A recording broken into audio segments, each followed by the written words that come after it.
The HTC One M9, Samsung Galaxy S6, and Samsung Galaxy S6 Edge were all unveiled yesterday, so I'd say let's get down to business.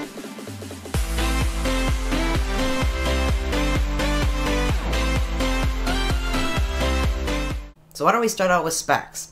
The Samsung Galaxy S6 and S6 Edge will be featuring a 5.1-inch 2560 by 1440p display, and the HTC One M9 will be featuring the same 1920 by 1080p display and also 5 inches that was carried over from the HTC One M8.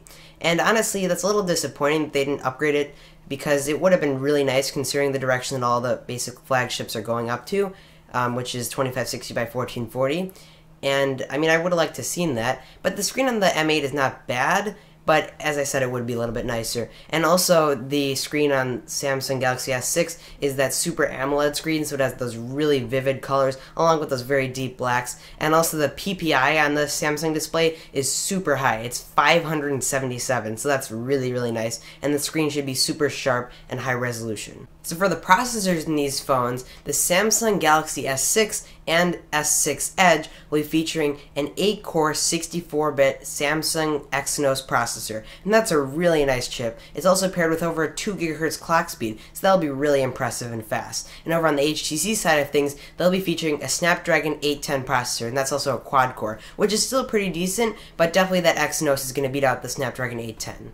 So both of these devices will be featuring 3 GB of RAM, but there is one small catch. Over on the Samsung side of things, they will be featuring DDR4 memory, which they did point out in their presentation back on Sunday. And they say that it's going to be 80% faster, which seems pretty nice actually. I'm pretty impressed by that, and I'm looking forward to that. But definitely they both still do have 3 GB of RAM. It's just that the Samsung phones may just beat out the HTC One phones RAM-wise.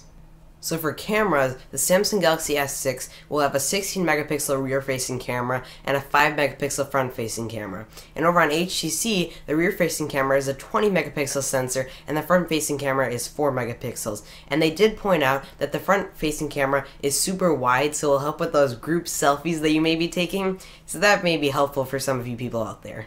So for storage on these phones, the Samsung side of things will have 32 GB standard and then up to 64 GB and 128.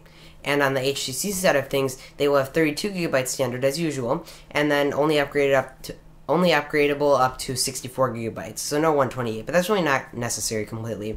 But there is one catch.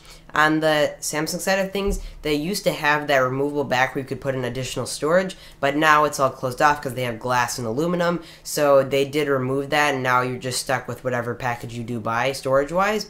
But on HTC, you still get that expandable storage because they've always had the slot for expandable storage. So for batteries on these phones, the Samsung Galaxy S6 will be featuring a 2550 mAh battery, and the Samsung Galaxy S6 Edge has a slightly larger battery at 2600 mAh. And over on the HTC side of things, they have a 2850 mAh battery. So that's a little bit larger, so you will get a little bit better battery life over on the HTC side of things. One thing that I think may definitely occur with these new flagships from Samsung particularly, they have such high resolution screens.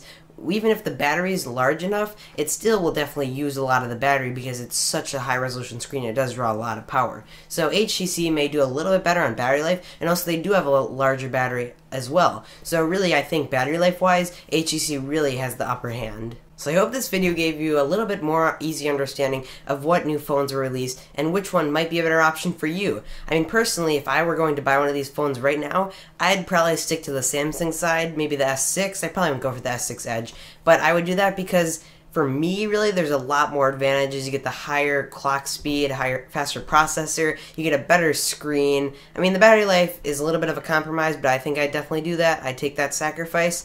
So that's just what I would do personally, but I'd like to see what you would do. So leave it in the comments what your personal idea is for what you would do. So I hope you enjoyed the video. Thank you for watching. Please rate, comment, subscribe, and I'll catch you in the next one. See ya, guys.